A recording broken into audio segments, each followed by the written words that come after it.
I have absolutely no idea if this thing is even in the frame or focus or anything.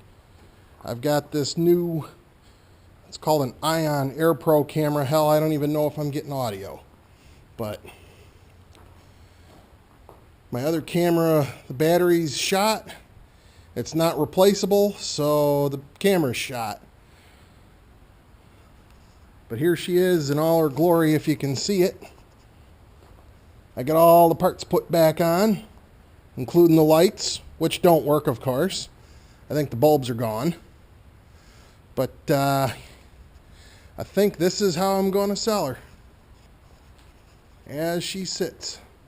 I had it running shortly after the camera died, and there is not a lick of moisture anywhere to be found on that carburetor. She is in good shape, runs good, throttle's okay. Governor might need some work, but I think this is how she's going out the door. I am kind of tired of throwing money at it and working on it. Enough is enough, in my opinion.